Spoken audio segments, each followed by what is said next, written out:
That is slow. Look at that fade in. My God. Hi, everyone. Welcome to the Sake Brewing Seminars.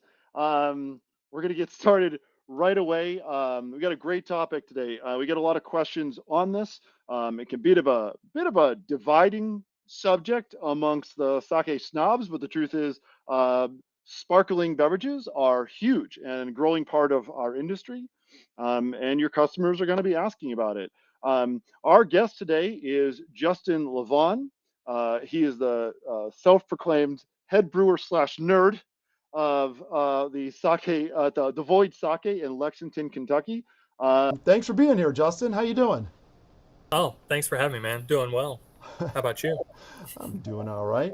Nice, lovely Friday afternoon over here on the East Coast. Oh, yeah, that's right. You're also at East Coast time zone. Yeah. Um, we're well, I want to get into this in a second. I'm really excited for this topic because honestly, over the years, we've been kind of like fielding questions on sake, and all of us have been learning as well. Um, Sparkling comes up so much. A lot of people wanted to do some of the traditional methods. A lot of people wanting to, do forced carbonation, especially people coming from beer background because that's so natural for them to want to go that path. And I think it's really interesting to get into this. So. Um, we'll jump into that in 1 second. But as usual, I like to ask a few questions. Um, so, would you give us a little bit of introduction for yourself? How did you get into sake? A little bit about your background. I think people would love to know, how you got here. Yeah, I mean, it's pretty much like it's a pretty like meandering tale. I didn't initially come into the commercial alcohol or alcohol manufacturer scene by like choice. It just kind of like stumbled upon it. um, but yeah, so I basically I guess a little bit my schooling background. So I um, went to school for biology, and then kind of like self specialized in kind of cell and a little bit of microbiology. Did some grad school work after that. Worked in a bunch of different labs, working in cell developmental biology labs, some chemistry labs, and then I kind of fell into teaching um, as I was kind of TAing for biology classes for like freshman, sophomore classes.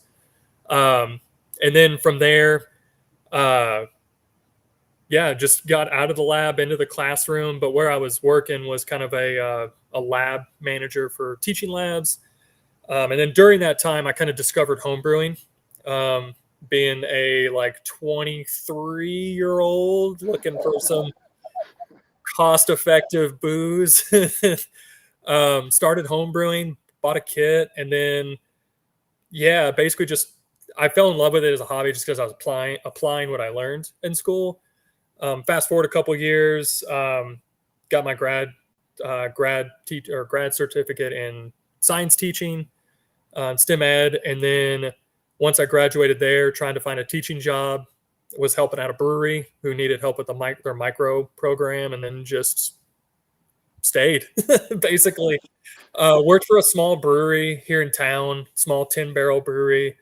And like I'm sure all the other guests before have said, like if you're a small brewery, small business, um, even though you're hired as like the chief science officer, like the lead microbiologist, you still wear hats. So started brewing with them as like their assistant brewer while doing lab work, and then yeah, just kind of fell into the beer industry. That was probably, oh man, that's probably about almost 10 years ago. So, and then from there, just kind of ramped up home brewing. Me and the my Brandon, who's my business partner now, he's still at Ethereal, and yeah, we just kind of fell in love with all kinds of weird ferments, and we discovered sake. Um, Made my first batch of koji in a like a basically an old like micro bio hood. Was probably the worst batch of koji ever made. But yeah, just kind of fell in love with the whole process, especially koji making. And then it was such a unique uh, like process compared to like beer, wine, and mead. And yeah, we just started brewing it, and then 2 years later, it got good enough, and we decided to pursue this because That's fantastic. That's a great story getting there, and I feel like there's one part of this that you'll probably not tell, but I'd love to share, which is for those people watching. Justin was by far one of the most vocal commercial brewers, at least 4 years ago when I was looking for resources myself on, how do we go from what we read in the books and take this somewhere farther? How do we learn more about the microbiology specifically within what we're doing here? And you were very instrumental for a lot of people at that point to kind of get their start and understand. And I would say this, if nothing more, or for nothing else than to say, I think it's incredibly generous of you to give as many hours as you did weekly on our calls to kind of offer support and sort of advice, especially for like the misguided things, like where someone thinks they understand it. You kind of come in and say, well, there's a few different ways you can look at that. As far as like where your sake has gone lately, I think it's really cool the experimentation you do, and kind of like pushing the boundaries of different flavors and whatnot. You guys are expanding. That's really exciting to see. And Mhm. obviously your customers like it. So, you're doing something right. Um, Well, thank you. so you've been doing this for a while. What would you say is something you've learned as a brewer about the process, about sake brewing? Hopefully something positive, but if it's negative too, we understand. I mean, learn from all of it. Like, I mean, you learn more from your mistakes than your successes, but I mean, pretty much every day is a learning process. Whether it's like I'll come in, thinking it's going to go one way, and then something happens, and then you have to kind of like turn on a dime. Whether it's like, how am I going to handle all this rice, or like this broke, how am I going to do this? But I mean, yeah, it's like it's pretty much been from the first batch, like homebrew batch we started. It's like the learning process never started, so or never stopped rather. It always just keeps going. Um, so like part of it is like, if you're not pushing the boundaries or tweaking stuff, then what are you doing, kind of thing. Mm. Um, and so yeah, with each batch, it's kind of, I would say it's more of like I wouldn't say it's like rigorous. I mean, sake brewing itself is pretty, for the most part, pretty flexible. In terms of like, there's so many different levers and buttons you can turn and push to like, push things in the way you want to go. But yeah, I don't know. I don't know how to specifically answer that, but hopefully that's not like a vague enough answer. But it's like, No, yeah, it's good. I mean, realistically, I think the other question that often goes with that is like, what would you wish you have known, oh you man, had known, right? Like, there's so many of those. But I mean, when you think about the stuff you're doing now, like, for people that are starting their brewery or just planning it right now, obviously we have tons of those that are coming through. What would you say to them? Like, even if it was just yeah. one thing. I mean, part of it is like, I mean, if you're doing home brews and stuff, and you're kind of thinking about that, always think of like scalability of like, all right, I think this kind of process would work, and how can I replicate that as close as I can on the homebrew scale.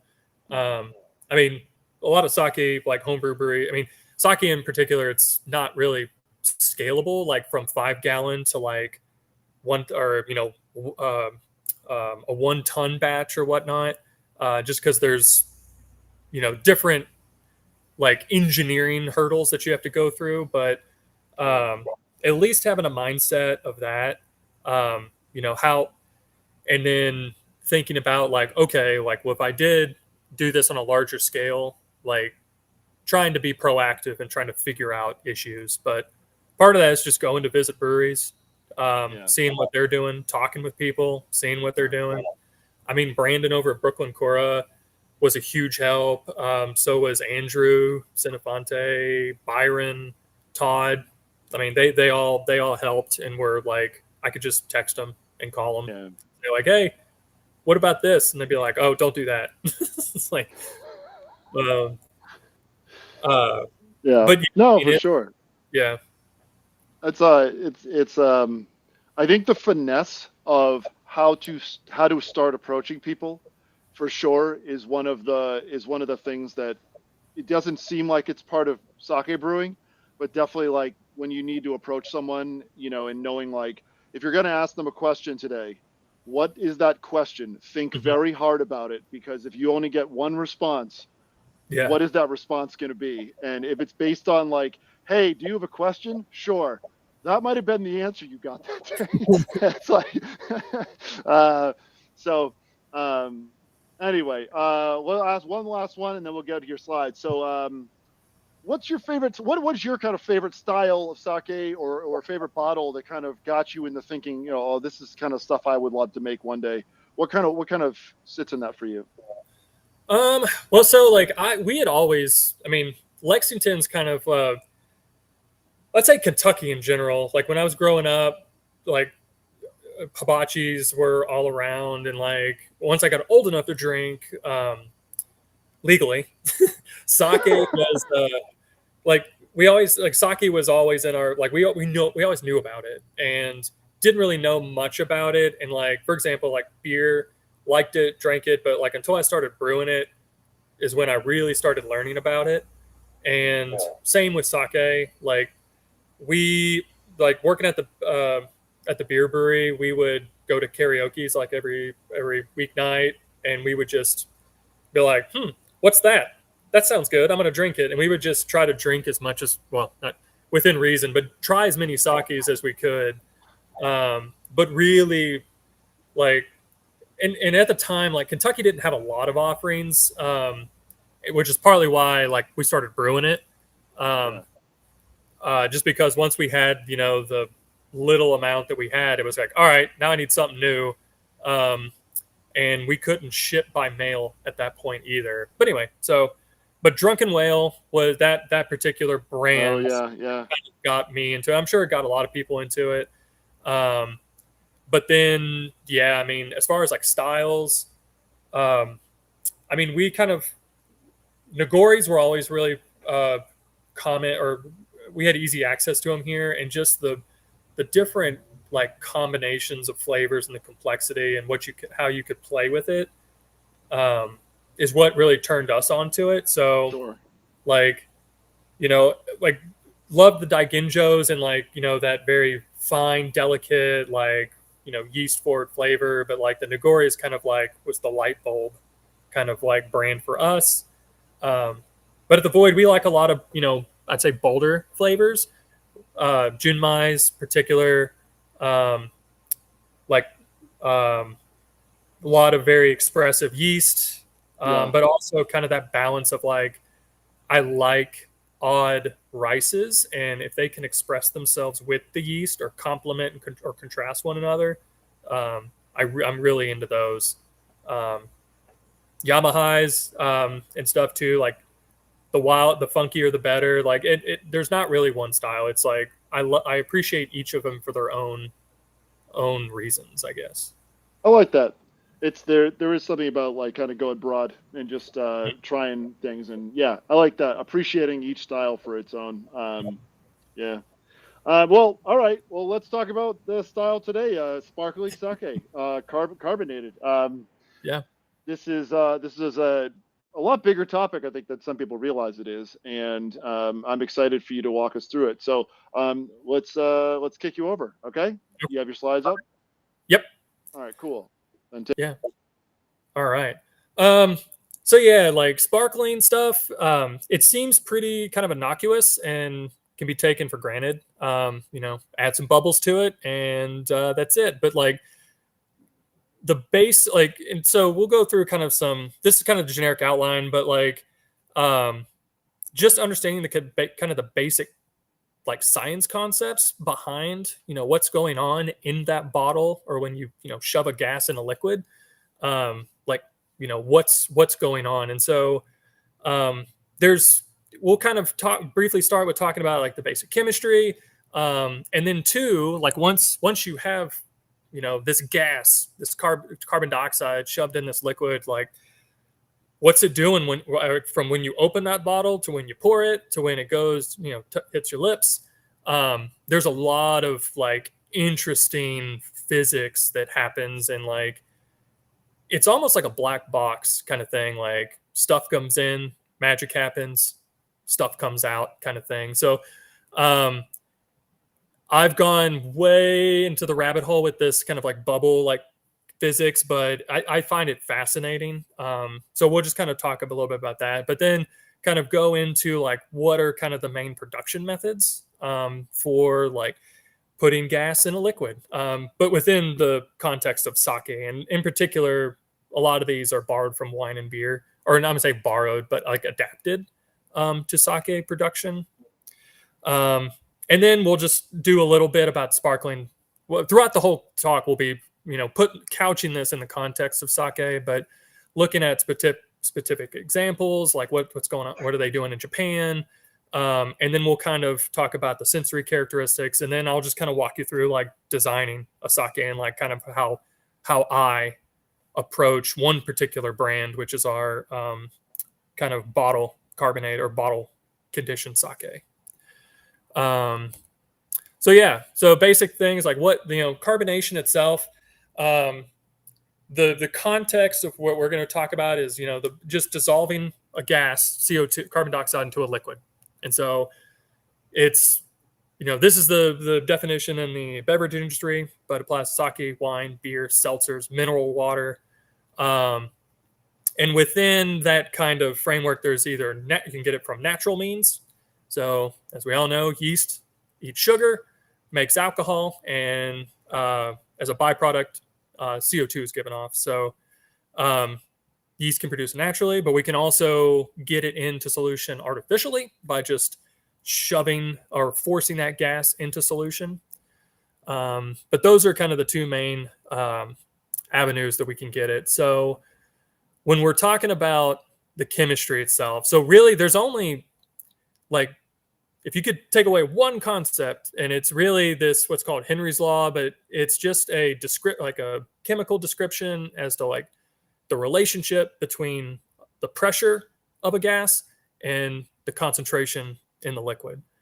So I have the equation up there. We'll talk about what that means in a minute, but with this picture diagram, if we just kind of zoom in to kind of a cross section, cutaway in the bottle.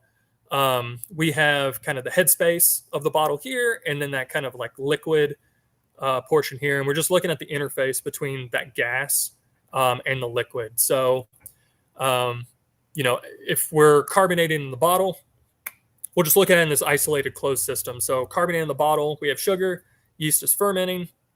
It's going to produce CO2.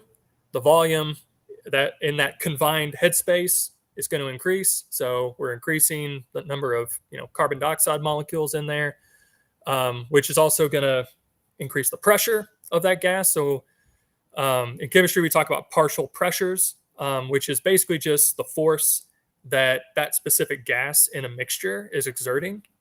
So like in the air we breathe, each gas has its own partial pressure. But in this example, we're just looking at kind of as if that gas took up the whole headspace. So that pressure is going to increase. So once that hits a certain point, you have a high amount of force that's being exerted between that gas and liquid interface.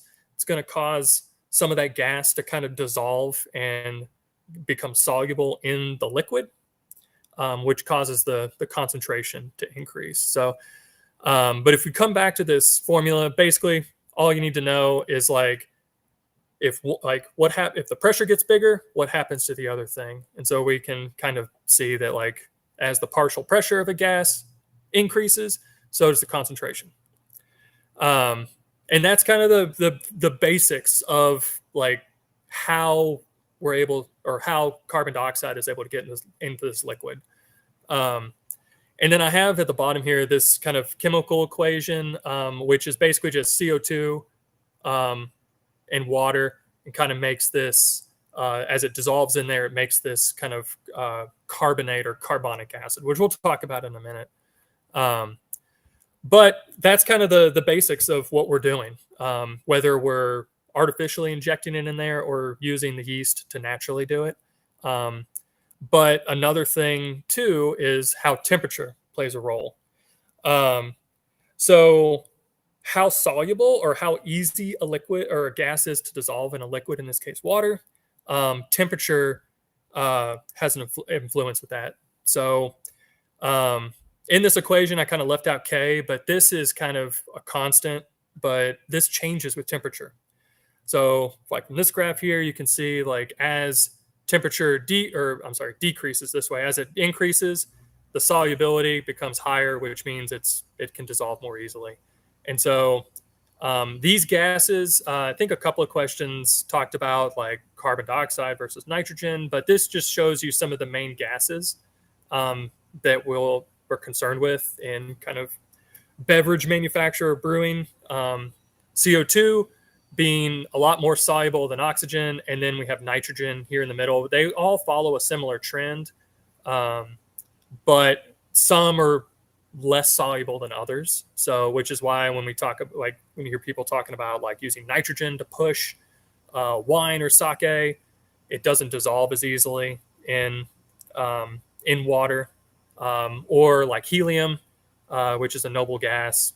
You can sub in. I used this figure had this as an example, but it's a stand-in for argon, which is another common gas used in the wine industry and sake as well, probably.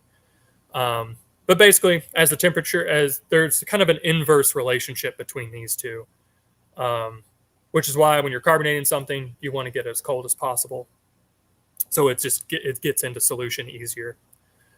One of the questions, this is a pretty busy slide, but one of the questions that I kind of saw was, pH and its role in kind of carbonation.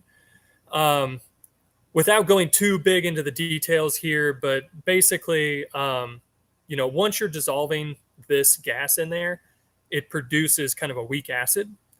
Um, and that's why, like when you're carbonating sake or seltzers or beer, you're going to get that kind of sour, prickly, almost like irritating sensation. And it's because of kind of after you drink a carbonated beverage, that gas interacts with saliva, produces that weak acid, carbonic acid, um, that gives you that sensation. But just to give you an idea, so at atmospheric conditions, just basic atmosphere, you're not going to get a whole lot of CO2 dissolved in solution, but it will slightly dissolve, which is why you'll get kind of slightly acidic stuff. If you have a high CO2 kind of atmosphere, um, you get kind of a weak acidic solution. But the higher the pressures, so if we took soda, for example, you can, based on what we just said, like you're going to increase that pressure, you're going to increase the concentration in that liquid. Makes sense that you're going to get a lower pH or higher or more acidic rather. And really, if you think about these as like a system, so if you put pressure on one side of the system or one side of the arrow, it's going to cause the other side to react and respond and reach equilibrium. So more CO2, more acidic, less pressure, it's going to shift it in that other direction and it's going to come out of the liquid into its gas form. All right. Any questions from anybody before we go on to the bubble physics? Okay. Um, yeah, I mean, so like that seems pretty daunting, but I mean, just the basics of like, how pressure and temperature are affecting how much gas you get in solution. Um, so the other part too that I find really, really interesting is kind of, what's happening in the glass. So these are some papers that I've linked in the slides, and I'm sure I can send them out to anybody that wants to. But these are all pretty in-depth kind of reviews on like analytical chemistry, different kind of physiochemical kind of like motions of bubbles and things like that. But this one figure in particular, I think highlights kind of like all the stuff that's happening in here. And this is a glass of beer, but even though if we had sake, a lot of the forces and stuff would still apply. in beer, because it's dictated by the same kind of, you know, uh, dis- chemical descriptions that we've kind of talked about already. Um, so in this next slide here, gives you a bullet point list of like, once we have it, so we see all these bubbles come up. There's a lot of complex interactions that are happening in there that causes like the birth, the life cycle of a bubble, and the eventual death of a bubble or when it bursts. So as you can, so we have this pressurized bottle. Once we open that up, we've almost instantaneously shifted the equilibrium away from that pressure. And so now we've gone from pressurized system to just ambient. So now, as you remove that pressure, it shifts the solubility of that gas out. And so CO2 is going to begin to exsolve or come out of solution. Um, so in this glass, for example, you see this trail of bubbles. So what's happening is there's little imperfections on the inside of the glass, whether it's from fibers from your towel as you clean it, or etching on the bottom of the glass. It causes these small like cavities to form. And so if you think like those cavities, if you zoom in really big, they're going to look like the top of that glass there. And so gas is going to quickly kind of um, exsolve into those cavities. As that does, it grows bigger and bigger. And then you have different physical forces that are acting on that small bubble. Once it gets a certain big enough kind of radius or surface, then buoyancy takes over and it detaches, and then it begins that long journey to the top of the glass. And as it ascends, it's creating these kind of eddy currents, and you're going to get more and more CO2 making the coming inside that bubble, making it bigger. But the neat thing about it is it's not just the gas. There's other compounds that are in sake. They're going to basically form this bubble or this layer between the gas inside and the liquid outside. And as that bubble rises, it's going to catch and grab onto a bunch of those other compounds and then bring them up to the surface. So different compounds, we'll talk a little bit more about them, but things like just different proteins, different compounds that make the bubble stronger. In addition, with alcohol, it's going to modify kind of the strength of that bubble and help stabilize it. But also different aromas, not just carbon dioxide, but different aromas are going in that bubble. So it's basically just a nice little a gift basket that it's bringing from the liquid, from inside the liquid to the top. And then, yeah, so once we get to the surface, we get to the inevitable demise of said bubble. And so what happens? These are cool pictures of just like microscopic images of what's happening on the surface.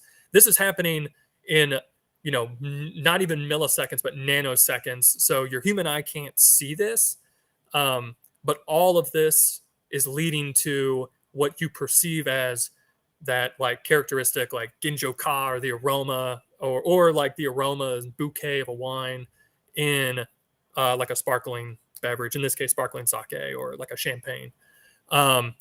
So you get these like this little foam on the top, all the bubbles coming up, they collect on the surface, and they form these little groups, and as they kind of pop, they look like an inverted drop. But as they do that, it forms what's called these jets, and that is basically aerosolizing all the stuff that was trapped in that bubble. It aerosolizes it into the headspace of the glass or into your nose, for aroma delivery, essentially. But so when it pops on the surface, it makes these little jets. And so this little image right here is kind of a snapshot of what they look like. And they can go pretty high up. Ooh, let me go back.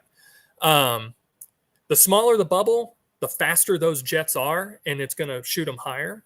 But like I said, it's going to help aerosolize stuff that's that bubble picks up.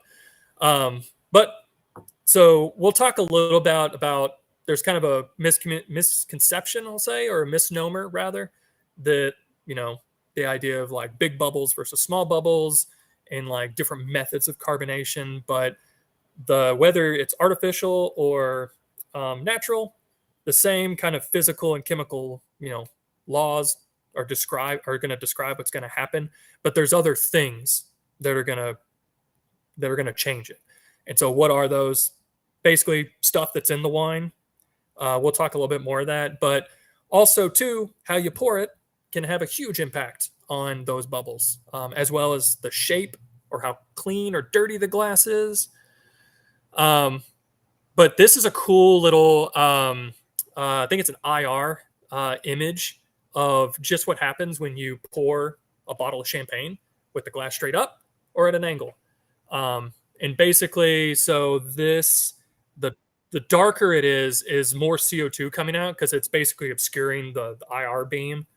So this shows you like kind of why you tilt the glass when you pour it. So it's more gentle on the liquid. So when you just kind of gush it into that glass, you're kind of agitating the liquid, and it's just all this gas is coming out at once. So the proper pour with any carbonated beverage, tilt it. You want to be gentle. And then two, like these other images here is once we poured it, of course, all these glasses are etched. So these top two, the right one is an etched glass. This one is not. But they're basically using some lasers and photography to kind of show you the motion of these bubbles. And so you can see all these little eddy currents and things that are happening that are basically causing that liquid in the glass to turn over, and it's homogenizing everything. So you're getting more contact time with kind of the bubbles and everything else that are just kind of like nano scale at that point. And then if you go down to the series of pictures below, is the difference between kind of a flute and a coupe glass. And so you can kind of see these currents like in the coupe glass. Well, let's say in the champagne flute, you can kind of see this more homogenizing, like vortices on the edges of the liquid. Whereas in the coupe, it's all just kind of concentrated in the center, and it creates this kind of like dead zone, just because of how wide that surface area is on the glass. So you're not going to get a lot of contact or mixing there too, and it's also going to affect the foam as well. So people talk about, like the champagne foam should look like this and that, but the vessel that you drink in can have a huge play in how you observe that or what it looks like in the glass. So you won't get as pretty of a head in a champagne flute that you would in a coupe glass. But so yeah, a lot of hidden stuff that's going on that you really can't even tell that's going on in the glass. So when we're talking about bubbles, so there's things that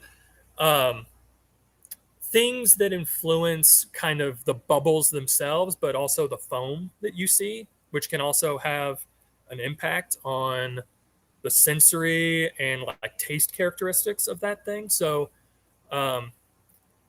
it's like you had mentioned before, it can be kind of contentious, like with, small bubbles versus big bubbles, or like this method is known for this and that. But generally, the way I kind of think about it is kind of you have foam positive and foam negative kind of foam positive and foam negative, or positive and negative influences on the foam, really. So positive things would enhance the strength of the bubble or reduce how it collapses. And then things that negatively impact it are just going to reduce that stability. So things that are going to negatively produce it, biggest thing, fats and oils. So one thing that like it's kind of a weird thing you'll see some brewers doing, like if you're taking a gravity sample and you have like in a beer and there's a lot of foam, you'll see some people are like will basically rub their nose and then dip their thumb in it. And what you're doing is you're taking the oils from your skin to collapse that foam. Um, so a lot of fatty acids and foam are going to influence that. Your foam's not going to, or bubbles or foam aren't going to stick around very long. Detergents, things like soap, um, are known to reduce any of kind of proteins or stuff that's going to make like a film that's going to protect that bubble. Certain sanitizers, um, high protein degradation also is going to negatively influence that. But the biggest thing is going to be dirty glasses. Um, so if you've ever seen like a glass that was not cleaned very well, like a pour of beer, you'll see like all of these bubbles attached to the side of the beer. You're just exponentially increasing all the nucleation points. So, which is going to have an impact on the kind of like staying power of that carbonation. Um, but things that positively influence it are going to be protein content. So, in comparing wine to sake, so um, sake is going to have a higher protein content, which is going to have a positive influence on kind of foam in the sparkling kind of category. Um, but not just all proteins, specifically water soluble proteins that are going to help form that kind of liquid gas interface between the bubbles. Certain yeasts produce certain membrane proteins that can help form bubbles.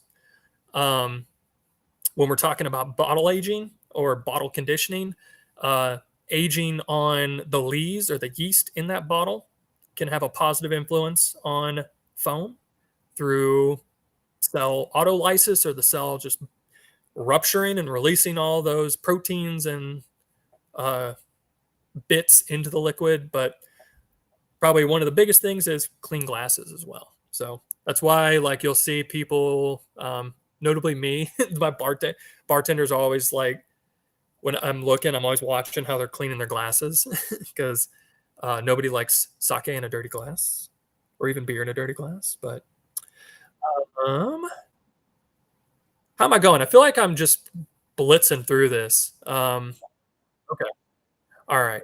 So this is in that first the links that were on that one slide. This is from one of those articles, and it's just a snapshot of a certain table. Excuse me. But it's basically looking at what compounds. This is wine in particular champagne and some sparkling wines. Um, through different analytical measures of different characteristics of foam, whether it's the surface, the stability, the collar height is basically how tall that foam is, the surface, bubble sizes, things like that. All these different parameters and how they influence it. And so, one of the things in particular, we'll talk. What these may not mean a lot right now, but they will in a minute. These different production methods. So, traditional or bottle conditioning versus transfer or natural carbonation in a tank, basically. So tank condition versus bottle condition, you can kind of see there's really not a lot of effects that are happening on the foam and the effervescence, but things like collar height, they do have an impact on it. Um, things like extended aging on the lees. This is excessive. This is like a year, or it's our 2 years. Can lead to some smaller bubble sizes, but like we talked about before, really it's just helping. You're releasing more stuff in the liquid that's going to be able to stabilize those bubbles. On the right is kind of just a basic chemical analysis of sparkling wine and some different effects. So you can see kind of the main thing is the protein content. Titratable acidity can also have a positive effect on foam. Kind of another thing is sake is generally higher alcohol than wine and beer. There's been some studies with like mezcal that looked at kind of stability of foam and kind of high alcohol things. and that kind of translates to wine and sake as well. So alcohol can have kind of a negative impact on foam. But then also what I found is interesting, these different sort of amino acids and how they affect foam.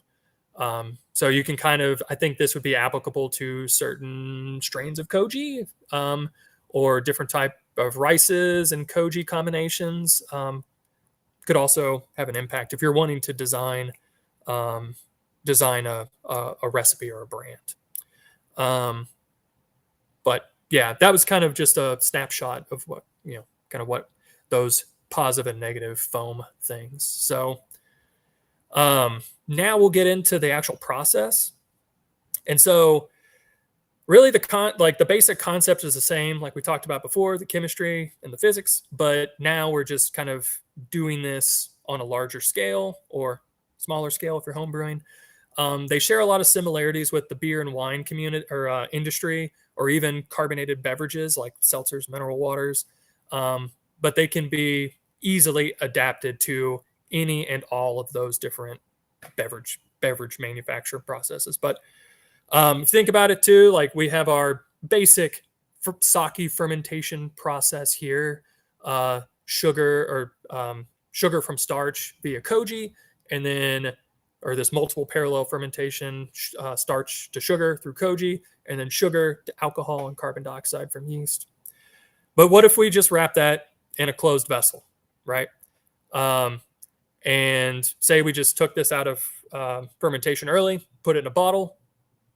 The yeast would continue to chomp on those sugars and make more CO2, which is going to increase the pressure in that headspace or the partial pressure of that gas, and it's going to make it go into solution or go more into solution. So that's it. Again, we're just applying the basic concepts to more of like a kind of industrial or mechanical kind of process. So when we talk about levels of carbonation, this was a kind of a neat, you see this a lot in different beer and wine things, but I took this out of kind of a white paper from a technical journal in a sake technical journal, but it has things in there like this bottom thing here, an example of a nigori. Like if you just took a freshly pressed nigori, capped it, it will carbonate and a lot more than you would think.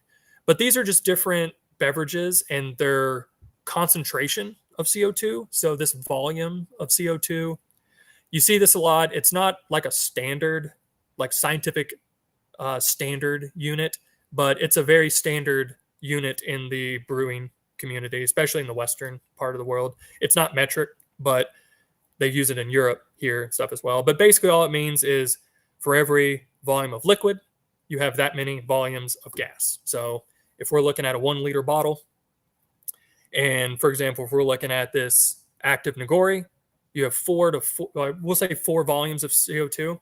So in 1 liter of that nigori, you now have 4 liters of gas in that liquid in headspace, but in that bottle. And some things are higher, like champagnes usually have higher. So you're looking at 5 times the amount of gas trapped in that liquid. So, so now we'll kind of get into kind of this artificial versus natural. And really, artificial, you'll hear me call it forced carbonation, or a lot of people call it forced carbonation, but you're basically just forcibly adding pressure to a vessel and shoving it into solution. So it's just the mechanical diffusion of gas into a liquid.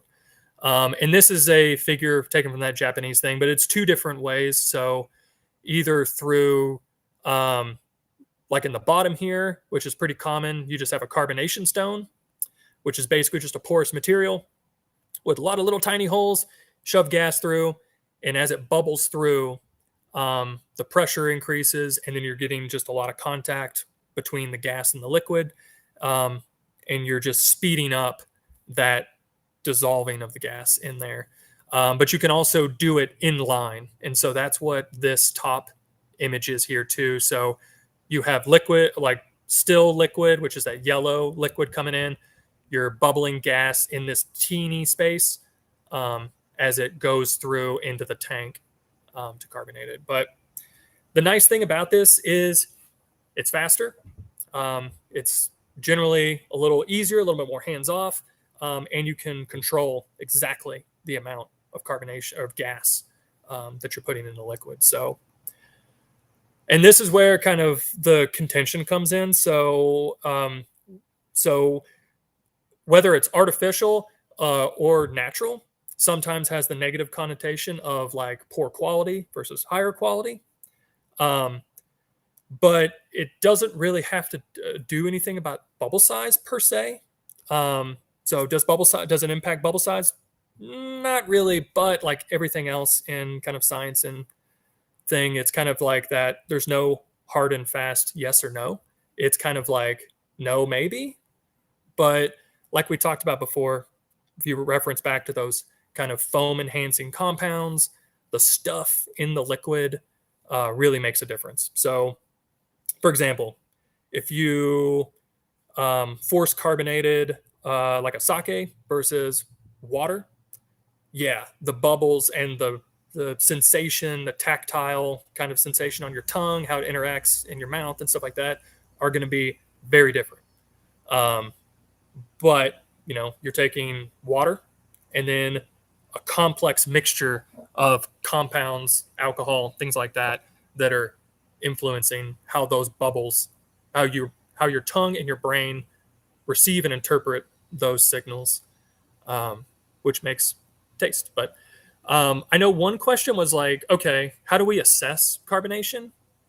And so really, I didn't have any funny videos of me using this device here called a Zamennagel. I know, Lucas, did we all use this at Wetlands? Yeah, yeah, absolutely. Okay. And it's always like it's always the one you let the noob, like the new person, Yep. immediately use. It's got, as I think someone used the phrase Austin Powers Yep. quality to it. So it definitely has sort of like a fun first day kind of thing. Like, oh hey, come over here. We're gonna carb this tank today. Your job is going to be to assess the carbonation level. Yeah. And so, Yeah. yeah, so it's basically a thousand and something $100 piece of equipment that you shake the shit out of for 30 seconds.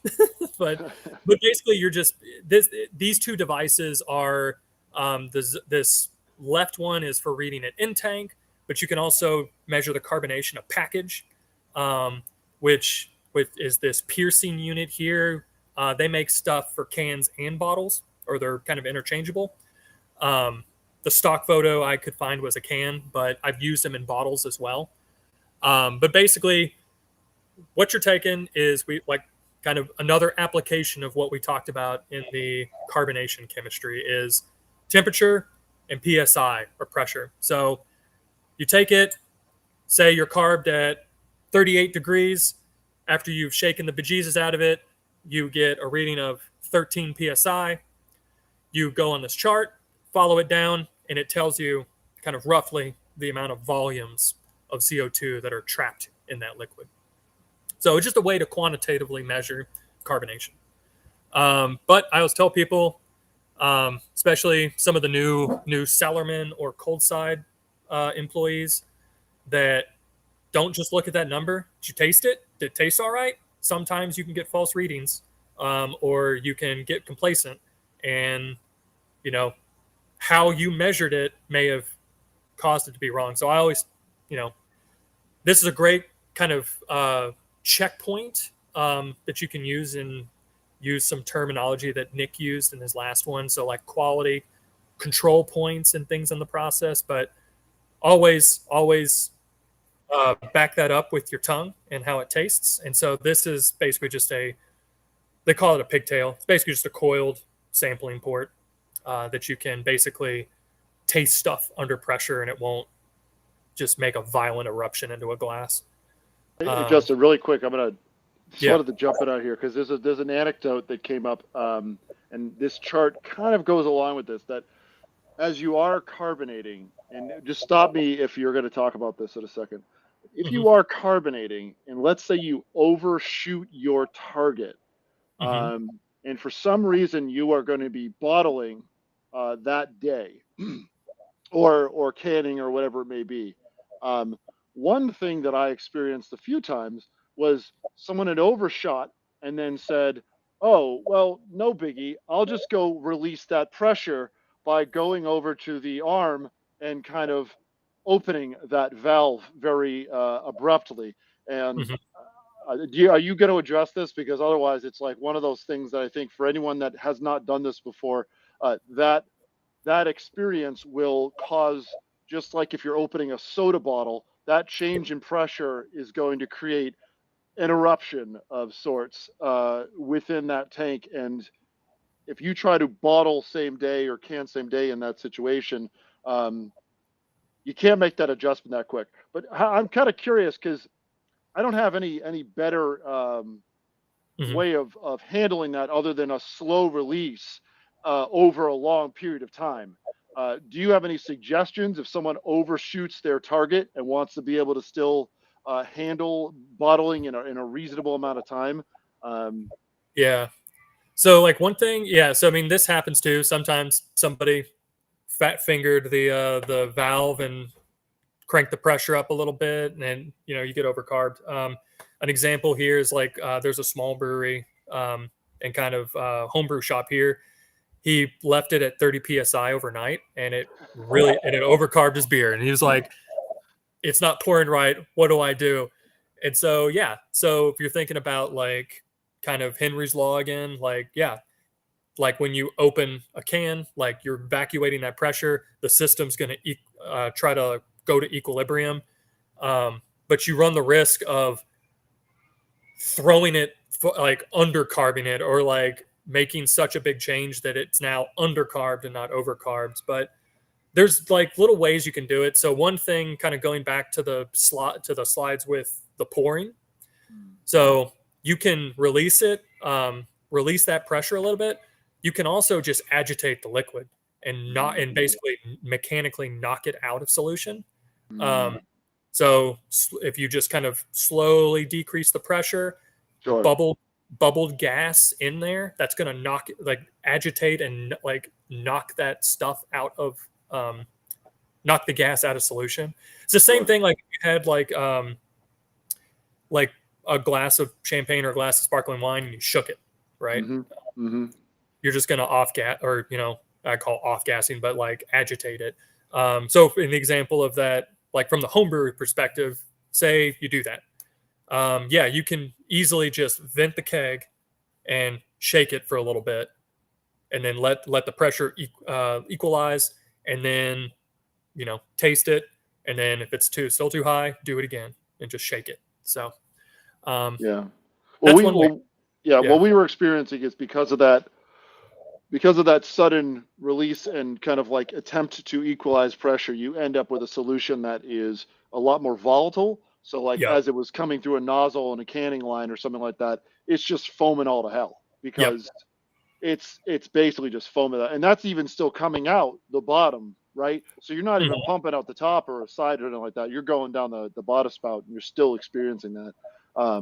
I do think the idea of the bottle, like if you're holding a bottle in your hand and you're able to knock it out, that's a great solution to it.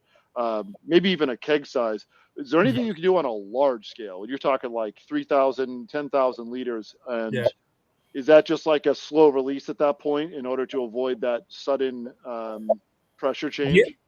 Yeah, I'd say like yeah. So really, it's kind of just slowly doing it, slowly like releasing that pressure, but also too like you don't want to totally evacuate it, because now you're depending on how full that tank is, like you're Yeah, losing a lot of aromatics as well, right, right. and which you don't want, but or don't want to do. But like yeah, so usually, um, and this reminds me too. If we go back to this, one of the things, and this is documented like kind of anecdotally as well, like when you're bubbling the CO2 through that carb stone, there you can get like more of a prickly kind of irritating kind of thing, um, or sensation on your tongue. But like what you're doing essentially is, say like you have a lot of headspace, you may not be uh, how do I say this? So it may not be an efficient transfer of gas into liquid just because of the Right. bubbles are smaller, or I'm sorry, bigger than what a yeast is going to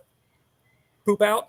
Um, but also that violence or that action is going to cause foaming and stuff like that, which is you're basically just causing more agitation and things like that. So really, for like big like tanks, the easiest way is to just blow through it, to knock it out of solution, um, versus and that takes a lot of finesse, when you do it, but you don't want to just violently do it because you may undershooting your mark, if that makes sense.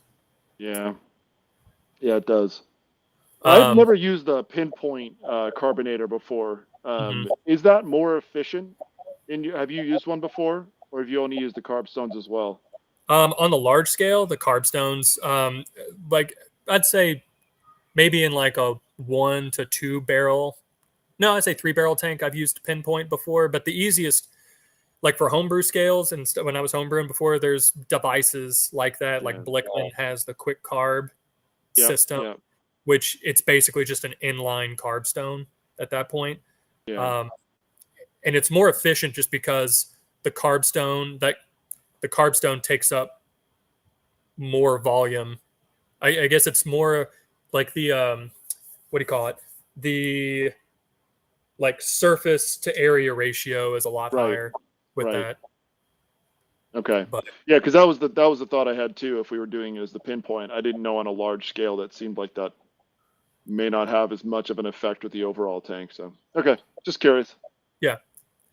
Where are we at? Oh, talking about tanks, the tank method. So now we're kind of going into like production, like sizes, um, of like different methods. And so now we're in kind of natural carbonation, right? So we're getting CO2 naturally through yeast converting sugars, into carbon dioxide. So basically, the tank method or the Chermat method, or I think I'm pronouncing that right, Chermat method. It's an Italian kind of wine making method. But all you're doing, and with a lot of these methods, this is post fermentation, like the bulk fermentation. So we've already fermented our sake, for example, and then we're going through a second round of fermentation, which is not producing a lot of alcohol. It's just to capture the CO2, the gas.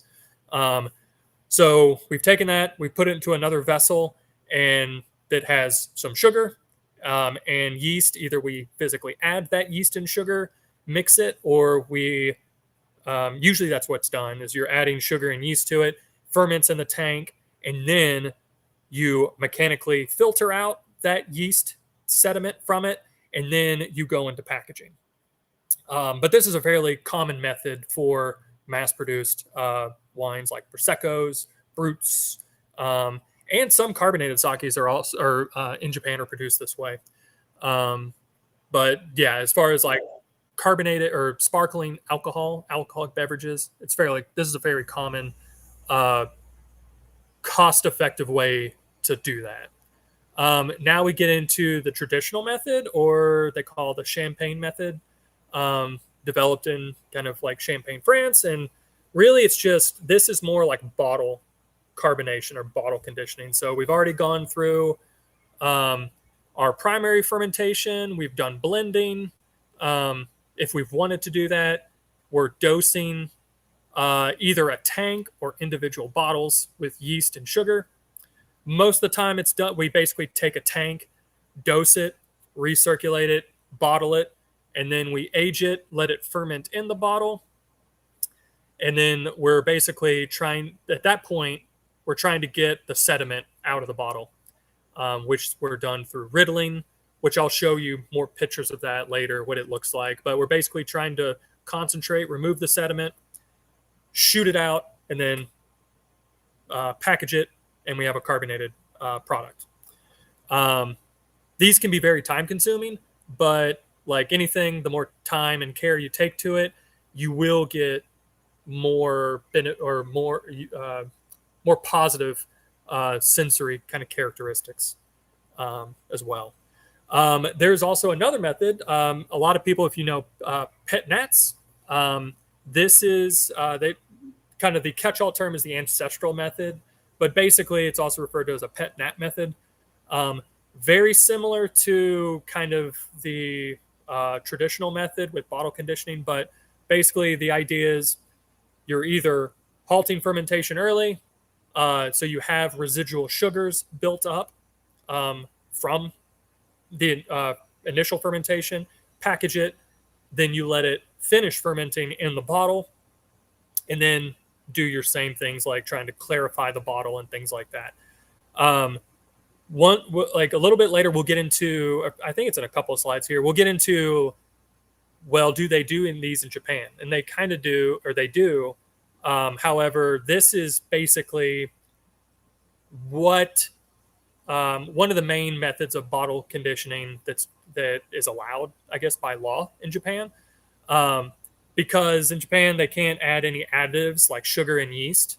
They have to rely on the sugar and yeast from the sake itself or from sake mash. And I think it's in the next few slides, but the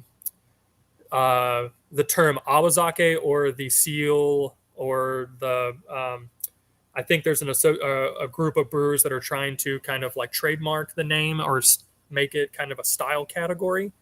But basically, this is kind of what a lot of those uh, carbonate or sparkling sakes in Japan are using, or one that's kind of directly applicable to the limitations that they have in production. Oh, it was the next slide. Look at that. So these are so I don't so I know Awazake. It's kind of like I see it as like Japan like wanting to do something like similar to like champagne and sparkling wine. So I like even though I make one that's naturally carbonated, I won't call it Awazake just out of respect for those brewers that are trying to formalize uh, formalize like kind of a category for that.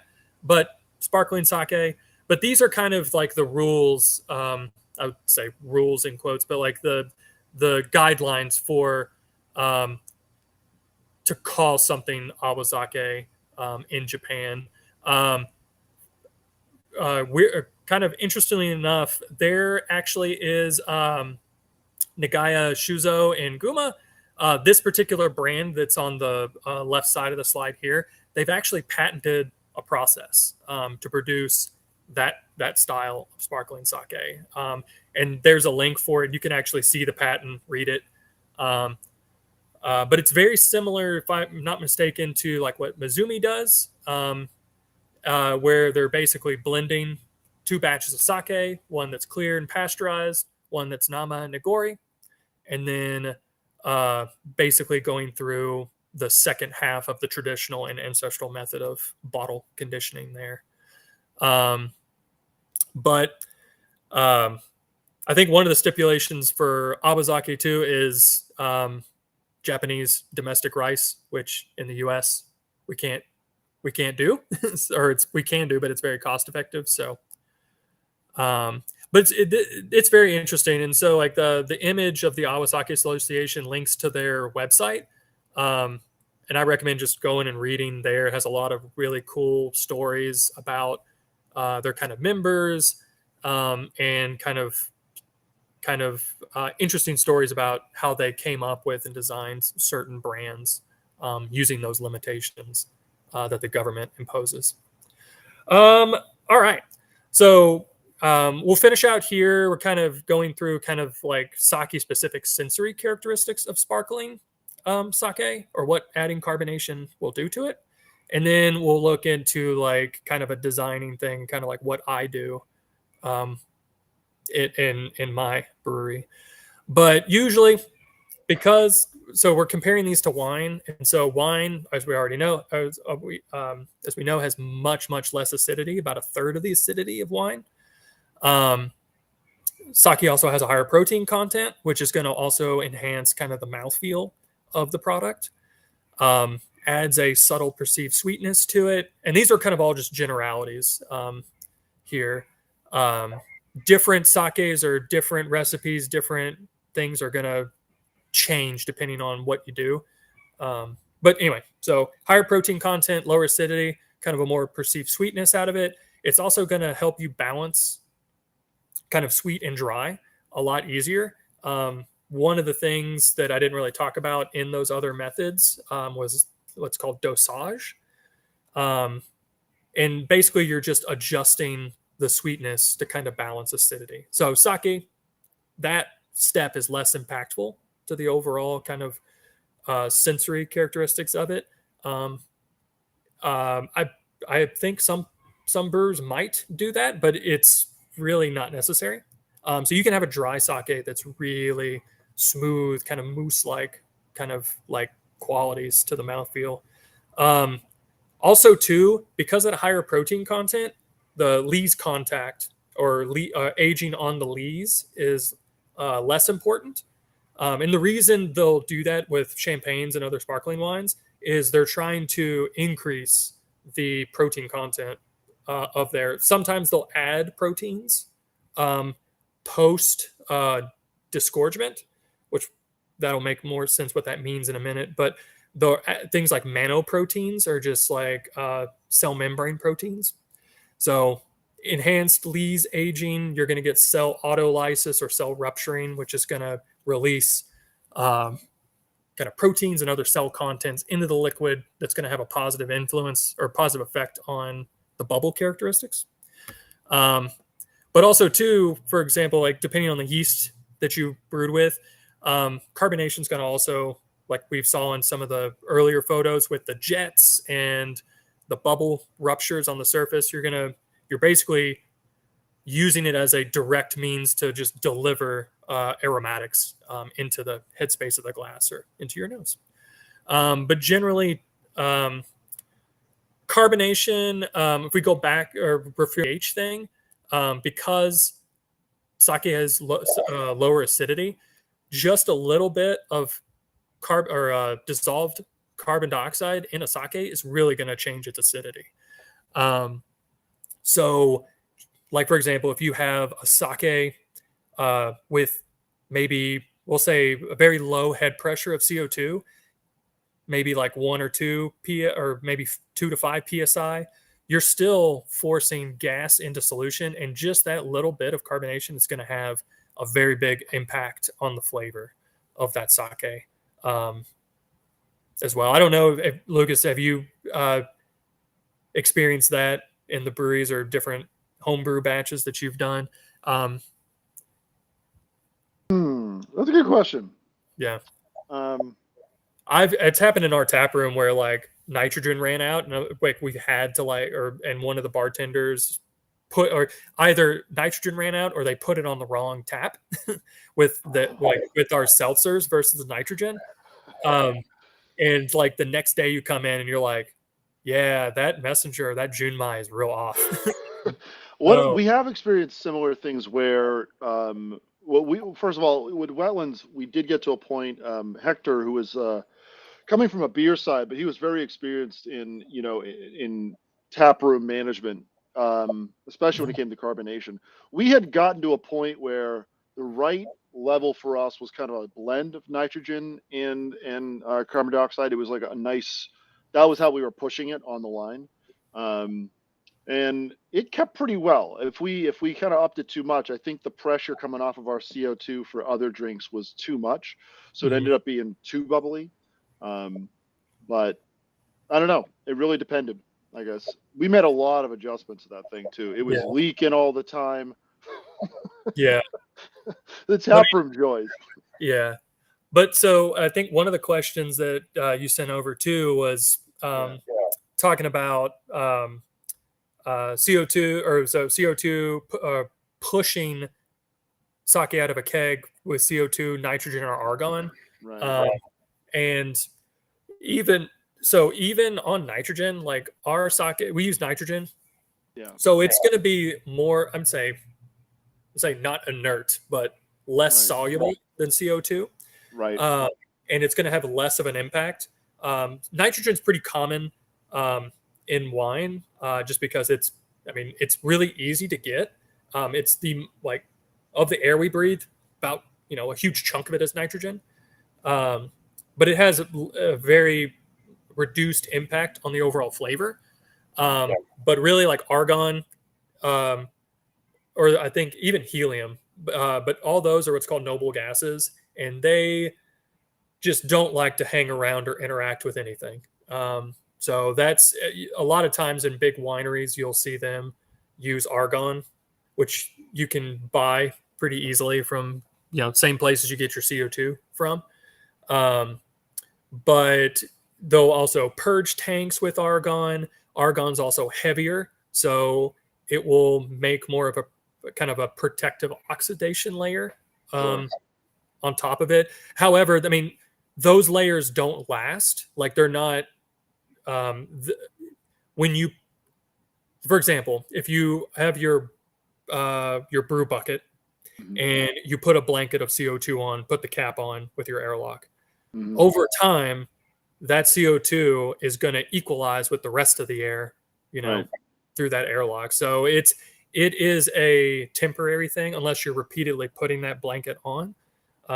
With noble gases, things like argon, there's less concern with that. But that is if you want to, you know, use something that is not going to interact with your liquid at all, argon is the best, but nitrogen works as well too.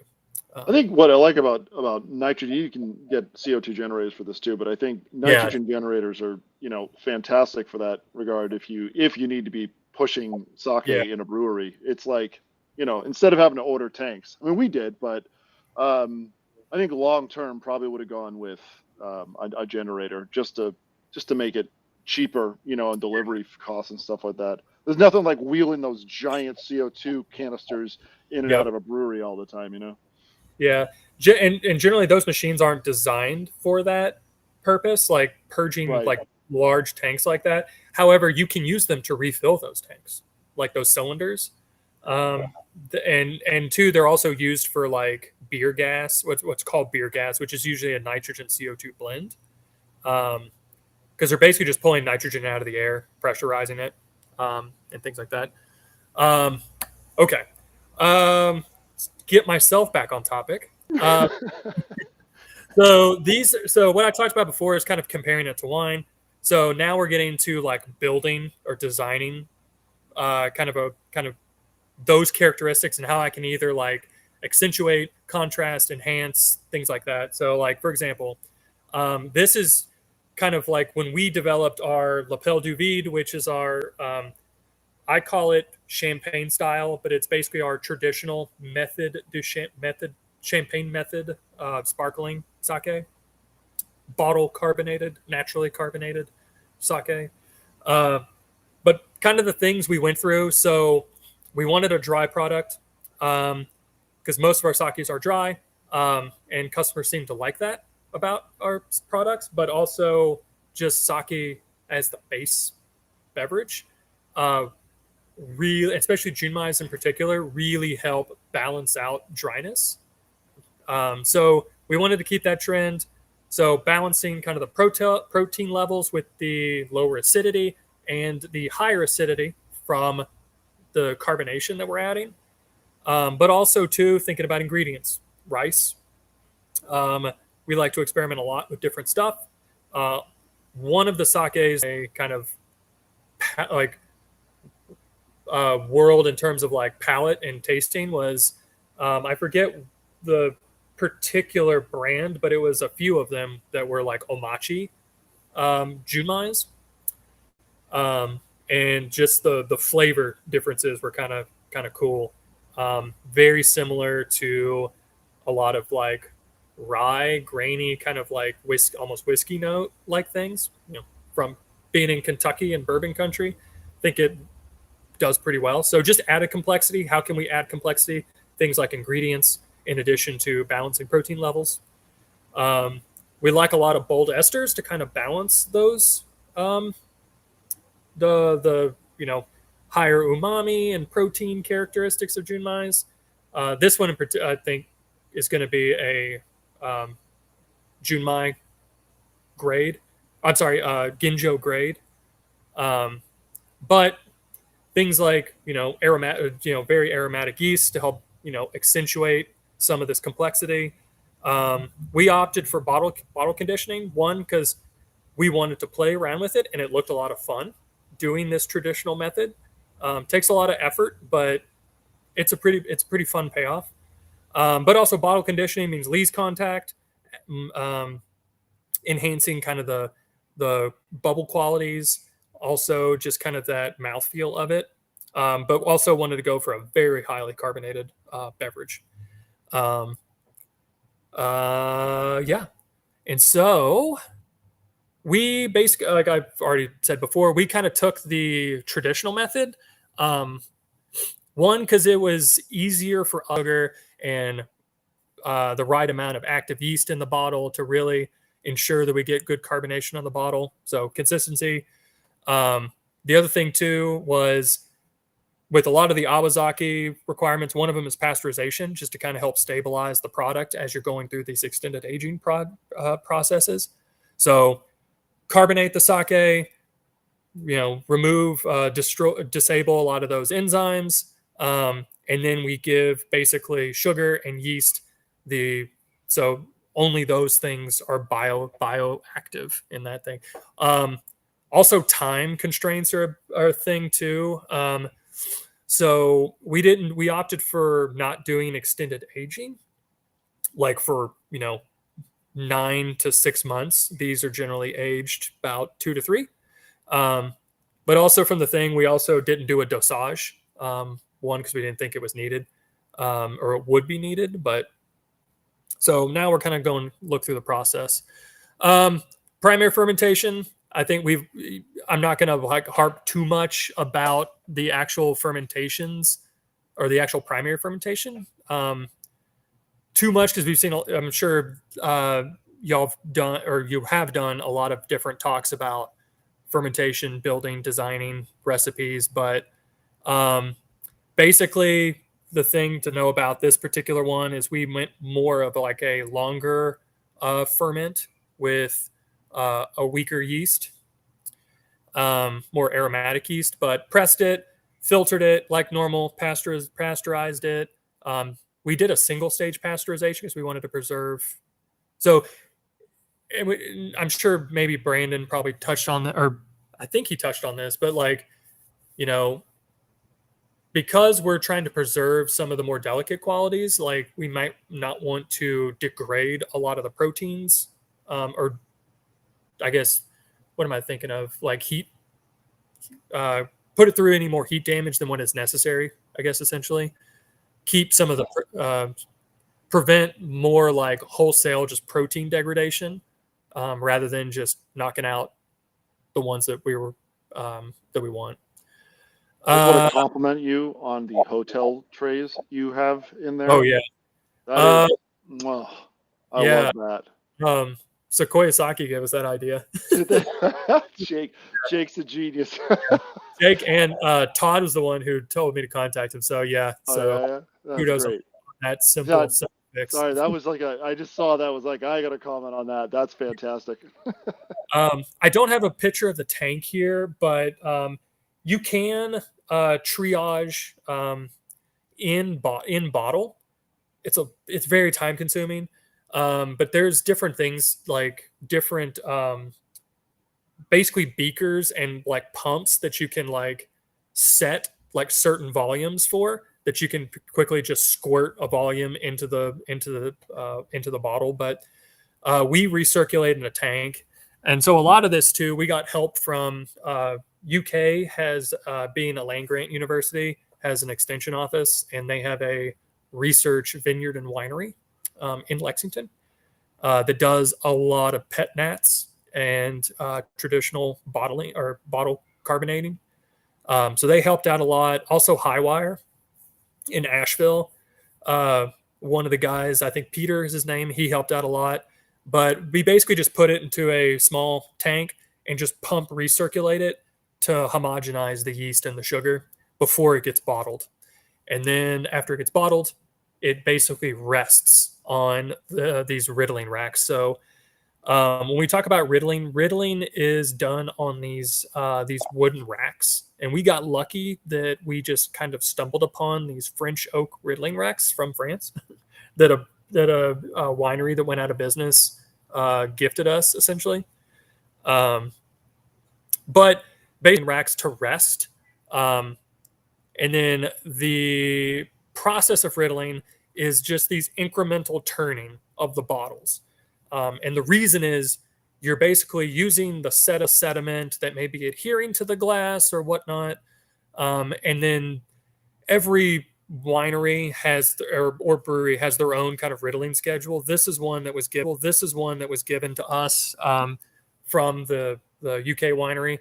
Um, but it's a multi-week process. So you start from rest, but it's a multi-week process. So you start from rest, and then you basically just go through different stages, whether you're rocking the bottle, and then you basically go through a wind up, and you're basically just using the sediment to coat, scrape the bottle.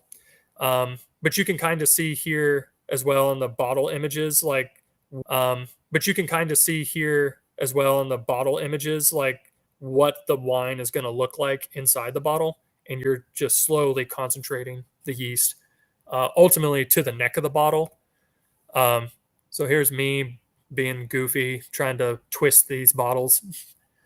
But then at the end of it, you're basically tilting the bottles up. And these two videos were before I learned that you can basically get wax markers to mark the bottles so you don't forget where you're at in the bottles. And then like which bottles you've turned, or you don't lose track of where you're at. So if you're going to do this method, use those wax markers to mark the bottles like so. Disgorgement. So this is basically, now that we've concentrated all the dead yeast and debris and sediment in the neck of the bottle, there's different ways you can do it.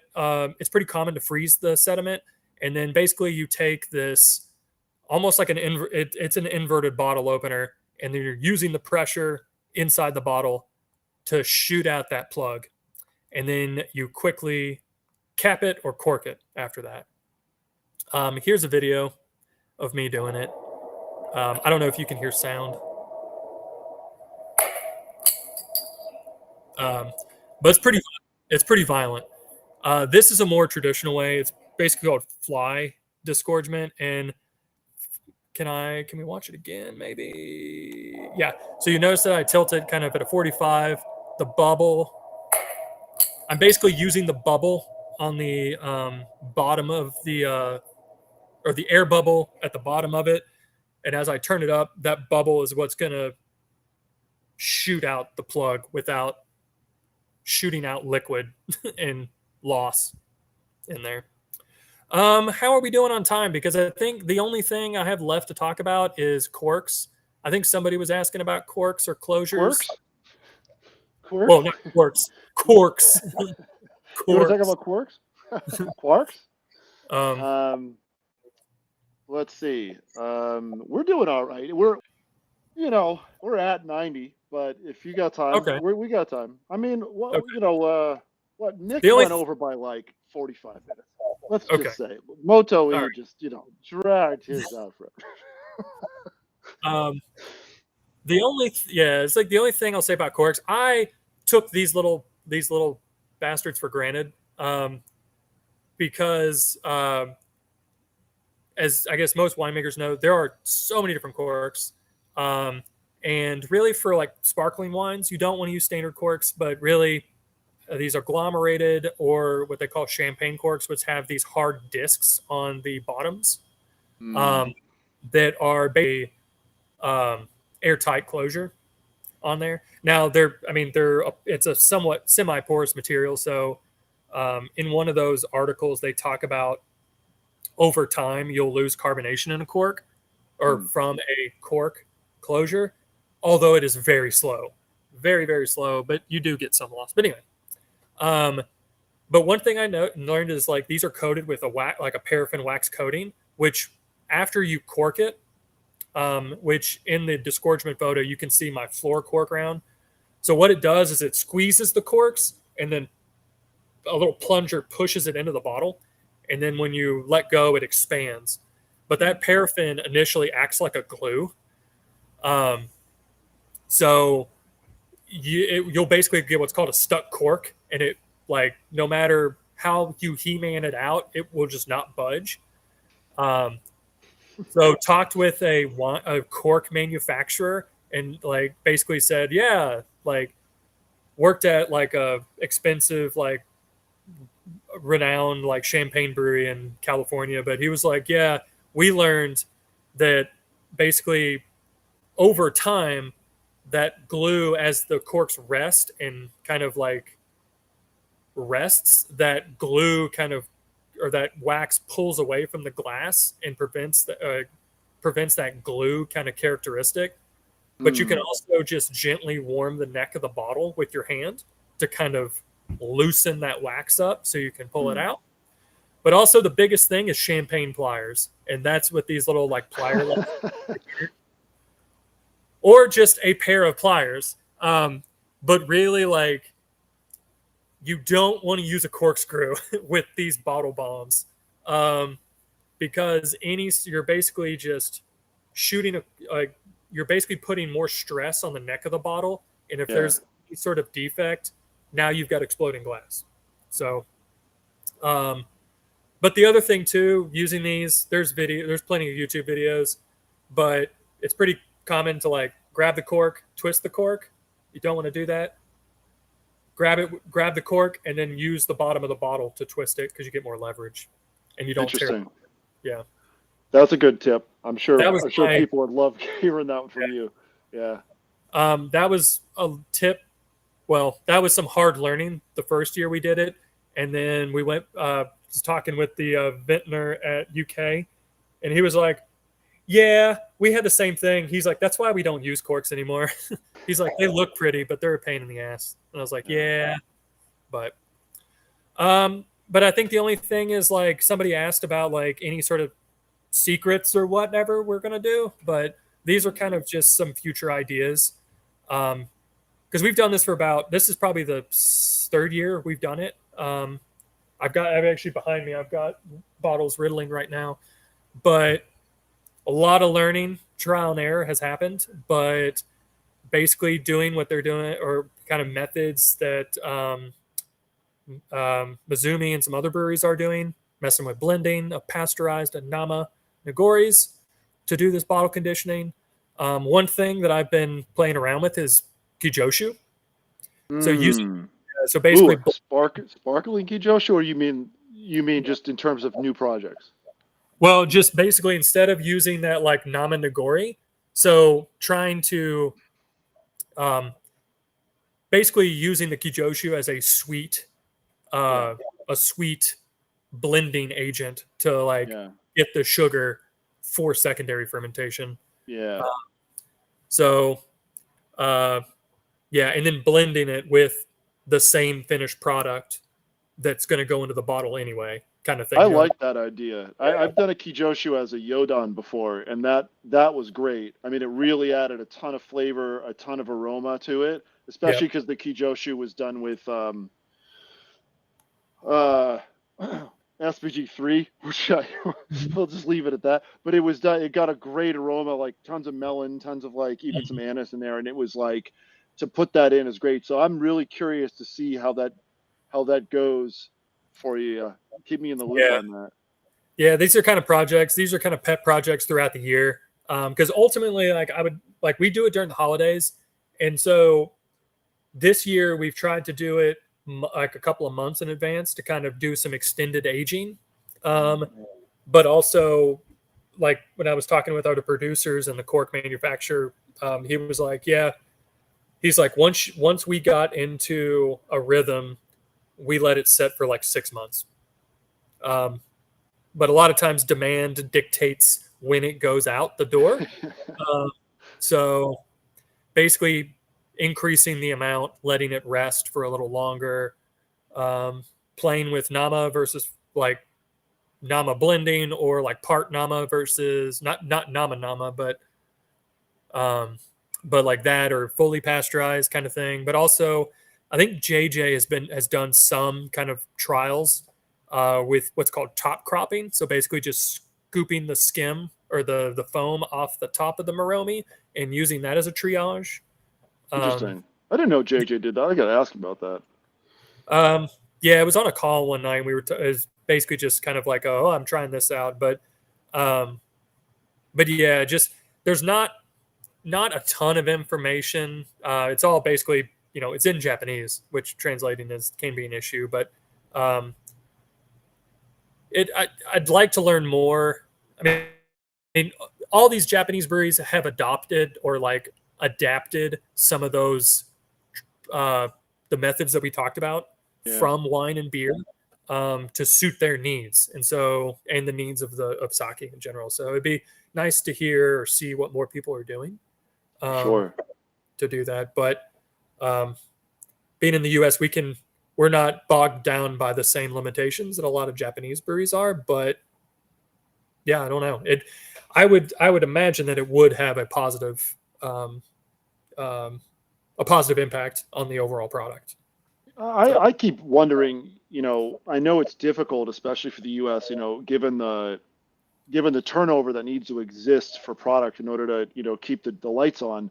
It's very difficult for breweries to do the longer term aging that you see in Japan. And I think it's one of the unfortunate downsides because even, you read some of these basic brewing books in Japanese, and some of the things are like, it's pretty much understood that in order to produce like a really smooth like product of a certain type, 9 to 12 months is expected of aging in the brewery before it even goes out. And then you have sommeliers over here being like, oh, sake's has to be drank really quickly. And I'm thinking, well, sure, but that depends on the style, and it also depends on what you're referring to. Because if a lot of sake is waiting 6 to 9 months before it goes out, or 9 to 12 months, that means what you're really saying is you're drinking it within 2 years of yeah, it being produced. And I'll be honest, like the stuff at Wetlands, that stuff that was right out, there was that Nama harshness, that Shinshu kind of harshness, and then as you let it go longer, it does mellow out. In fact, some of that stuff you check back on 6 months and a year, and you're like, "Ooh, this is really, really good." Like it's kind of hit that point. Um, so yeah, there's a lot of great experiments with that, or just aging sake in general. I yeah, mean, period. Just people just putting away like 500 liters of some batch, which that's a lot of sake for most production houses. That's a lot of sake.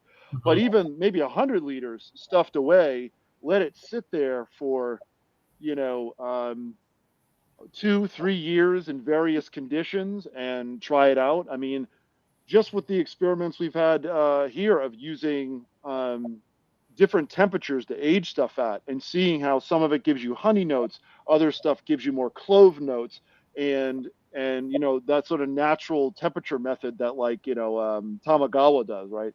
So anyway, I could geek out about that stuff all day. yeah. I mean, too, like from the homebrewing perspective, I think another question was like, what do I look for in a sake if it would be good carved? And I'm like, well, I mean, we've talked about some of those characteristics, but like at the end of the day, like sometimes you can actually they sell them in like homebrew shops. They're beer. It's basically a ball lock that you can screw onto a 20-liter bottle, Mm. and so like you can basically just put some sake in the bottle, put a high amount of psi on it, shake that thing, and then carbonate it, and then taste it Mm. and see like does this have a positive impact to the flavor or a negative impact. Yeah. Uh,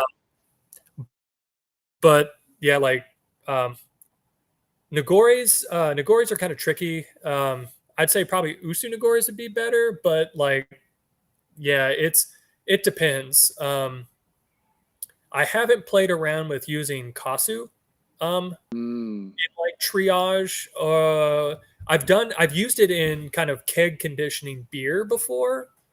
Um, Didn't really do much, but that was like homebrew days, so it could have been like user error or like Mm, ignorance of like what's going on.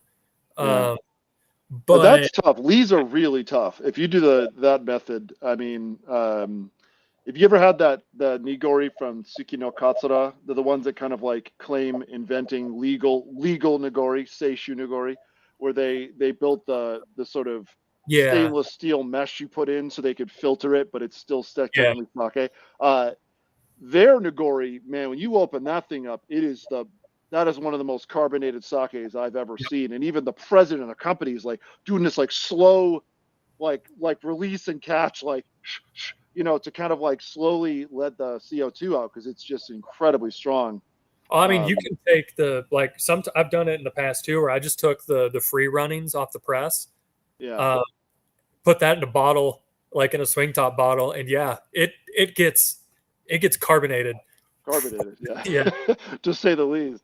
I mean, you're talking about like in that table that I showed you, like 4 volumes is champagne levels of carbonation. Yeah, So absolutely. it's yeah, it like it will like, and it's pleasant. However, you need to let it age because I mean, like the free runnings are pretty. I would say just aggressive in Yeah, flavor, brash. I've heard it described as. Um, brash. That's a good one. yeah, but I mean, depending on how you're pressing and stuff, like we use I mean, I'd say depending on the mesh you're using, ours is fine enough to where like it gets a lot of the stuff that's going to add that grainy, chalky character out. That if you're using kasu, you Mm. might introduce that back into it, which will have a negative impact on the flavor. I would say maybe bitterness. Um, that sometimes overall, like CO2 is very irritating to the mouth. So Yeah. if you're doing stuff that's going to enhance that irritation, then probably not good. But I don't remember you talking too much about this. Just to bring it up, if people are doing forced carbonated beverages, like sparkling mhm, beverages, right? They want to do like a seltzer or something like that. I think one of the things that people often do ask is, like, well, how do you balance the flavor in that, and how do you get it there? Especially if your sake is at, let's say you have a known gravity or a known sweetness, maybe a better way of saying it already, right? There's some sort of perceived sweetness you have, and you're going, okay, this is okay. But then when you carbonate it, let's say you get it up to, like you're carbonating at 15 psi or something like that. Like you're getting it up to the point where there's a lot of dissolved CO2, and you go to taste it, and it is horrible. Um, that's gonna happen because that acidic flavor is so strong, and that's why even if Japanese have moved away from simply saying oh the SMV is this or that. I mean that number is in many ways useless to telling how sweet a sake will be, because what you really have to look at is like what they call the amakara do, which takes into yeah, account acidity as well as the sweetness, and that's where I think you're pumping a lot of this additional acidity in. So yeah, your perceived sweetness is going to drop like a rock, and then the question of, well, what do you do? And I think if you're trying to do it the al natural way, sake, you do a yodon, right, to bring in a bunch of sweetness at the end and bring it up to some desired amount of sugar that okay, usually this is going to hit us. Now you could fake that the first couple rounds using like a rice syrup or some post process, right? Like do a clarified amazake, put that in and hyper sweeten it, blend your CO2 and kind of get your point. And then on subsequent ferments, you can do that yodon and hit that level of sweetness that you need prior to actually carbonating. But um, you have any yeah. other techniques you want to throw out on how to get to that right level? It's surprising because I went back to the pH and sensory slide, but like I mean at you're talking about soda like seltzer levels, like the Sure. pH is going to Yeah. be like at that 3.74, which is fairly acidic, um, compared to like sake stuff. So yeah, so if you're force carbonating, it's really just trial and error at that point, and you have the luxury of doing that. Like if you're doing it in a keg, or like in bulk. you can make adjustments like that until you hit that Yeah. um, level. With natural carbonation, it's a little bit more difficult, Yeah. and that's where like that dose. I mean, that's why winemakers use dosage. Yeah. Uh, but like I said, in my experience, like the I would say the dilute the sake is, meaning the more water that you're cutting into there to drop the ABV. Um, it's surprising how much the base sake still tempers that pH, being like dry and not being like super like I guess what do you call it, super aggressive in terms of like its sharpness. Going from like 18 to 5% and not adding, you're going to get a very bright, crisp kind of flavor, but it's not going to be like um, uh, what's the word I'm thinking about? Not going to be too offensive, I guess. Yeah. So it's surprising like how like a little goes a long way. Now, if you like, because you don't have that like already wine being like, in terms of like titratable acidity, 5 or 6, whereas sake is Sure. like 2. Um, yeah, you have a lot more wiggle room um, with with with CO2. I'd say, from my Sure. experience. All right, I'm going to be mindful of time because people at some point are going to be like, "I'm done with this." Um, do you have any? We didn't get a chance to review your slides before we started. Do you have anything else other than that you presented already in this? Otherwise, we can. No, Yeah, you've kind of got to. I know I gave you the questions that we already collected for this, but in advance, yeah, I think you hit pretty much most of them, and I think this is great. I mean, in all honesty, I'm gonna pop off your slides here. Okay. Thank you so much for doing this, Justin. This is really fantastic. I think there was a lot. This is like Nick's presentation was a couple weeks ago. That was like a month ago, wasn't it? And I'm just forgetting when it was. Um, I was like, was that last week? Uh, Honestly, this was jam packed with so much good stuff. And I think it's going to require a few different watch throughs for people to kind of get it all. So thank you for going through and doing all that. Um, if anyone out there is doing this and trying to learn, and you're not a part of the guild, join up on brewsake.org. This is we are trying to make sure, honestly, that as many people that want to get into sake brewing, if you're already a brewer, you're a winemaker, you're a distiller, and you're like, ooh, I want to throw another product on my line. We obviously are helping a lot of home brewers right now because that's who comes, and who's looking to go up into that level. But there are people already in the industry trying to do the same, and I think it's a great help to be able to talk with lots of other brewers and ask questions. Um, this stuff comes up now, like even today, like discussions happen around how do we approach the industry, especially if you're new to this entirely. If you've never done a brewery, never built a business, there's a lot of questions about like how do you do all this, and to get those numbers in advance or to get that information from fellow brewers can really help. So, Justin, you've been one of the best in the industry. Cannot thank you enough. I know we're all standing on the shoulders of giants here, so it's not like we can all take full credit for anything that we say or do, but thank you for what you've done to help the industry, man. oh, I mean, yeah, like I'd say probably like we may not have, well, we may have opened very differently if like the Discord calls, or the like, what started as the Discord calls and now is the SBG and stuff, would it'd be very different. So I community is know. what helps build it. So Yeah, this community really is fantastic. It feels so nice having so many awesome people around, and um, it's tough trying to figure out how to do something. You have very little in English, and obviously for those of us who are able to bring something over from Japanese and present it and answer those questions, yeah, it's helping people out a ton. So yeah, well we'll just keep working on it. But thank you. We'll end here, and I don't know when we're going to do the next one here. We have another couple people lined up, and we'll see when we can get it on. But for everyone that's been making these possible, thank you. And and we'll keep doing our best to find more topics that people need to learn more about. So I think it's endless. Yeah. All right. It's the rabbit Thank you, hole we Justin. Yeah. You're Thanks for welcome, joining man. us. Take care, everyone. Bye.